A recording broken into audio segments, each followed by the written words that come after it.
Sœurs et frères, qui peut répondre aujourd'hui dans notre monde bouleversé et inquiet à nos attentes et à nos espoirs? Qui peut nous aider à conserver le sens et le goût de la vie quand l'avenir semble fermé et redoutable? Où trouver amour, paix, fraternité, justice pour ne pas baisser les bras et pour faire grandir dans notre pays, notre Europe et sur tous les continents des raisons de vivre et d'espérer encore et toujours? Noël est la réponse de Dieu à ces interrogations qui nous tourmentent. Il ne répond pas par un discours, parce que les discours sont en panne et ne parviennent plus à convaincre. Dieu nous répond par le don d'une vie, celle à laquelle il tient le plus.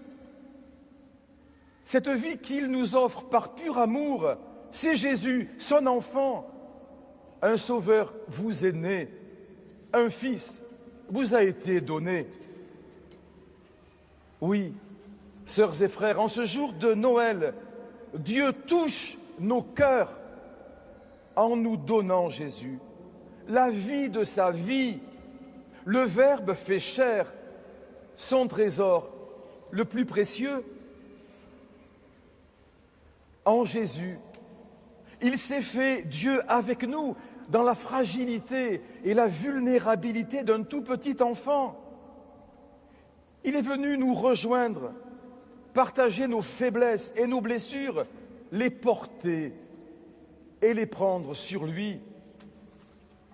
À travers même les affrontements cruels des groupes et des nations, il nous ouvre l'avenir. Paradoxalement, elle est là, notre force et notre espérance. Dans la naissance, le regard, le sourire de ce nouveau-né, c'est notre plus beau cadeau de Noël. La vie de Dieu donnée à nos vies humaines.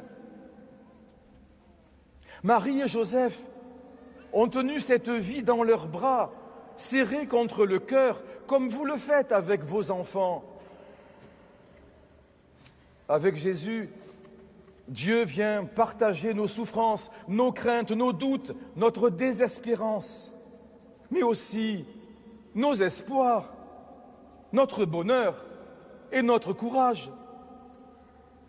Avec Jésus, Dieu entre dans nos vies et nos vies entrent dans la sienne.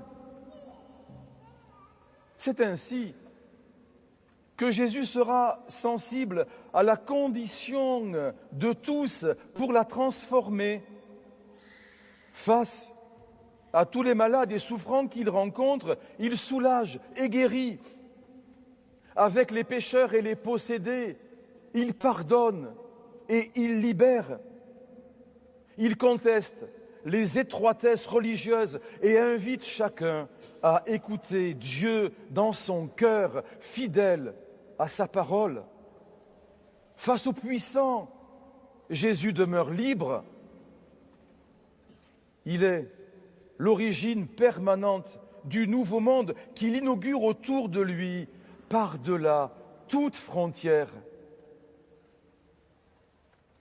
Sœurs et frères, le beau récit de la naissance de Jésus à Bethléem nous montre que la lumière n'était pas dans les étoiles de la nuit, mais dans cet enfant, vie, don et lumière de Dieu, qu'elle est éclairée et éclaire encore aujourd'hui les nuits épaisses de nos longs hivers. Il allait changer la vie, comme l'enfant qui naît transforme l'existence de ses parents, confirme leur amour, le rend plus fort et l'embellit. La lumière de Bethléem est pour tous les peuples. Elle ouvre une ère nouvelle à notre humanité. Elle est sa perpétuelle naissance. Elle fait de nous des enfants de lumière. En cette saison tourmentée de notre histoire, Jésus, lumière des peuples, nous mobilise pour construire un monde plus humain, plus juste, plus vrai, plus fraternel. Puissions-nous tous, et particulièrement les jeunes, en être les artisans sans jamais nous décourager, parce que nous portons en nous-mêmes, parfois sans le savoir, la lumière de Noël, la lumière éternelle de Noël. Jean-Baptiste, le saint patron de notre diocèse, a tressailli à la présence de Jésus que Marie portait en elle. Plus tard, il guidera ses disciples vers lui. Qu'à sa suite, nous soyons pour aujourd'hui des témoins lumineux et joyeux, heureux de conduire nos sœurs et frères à la joie de la Nativité.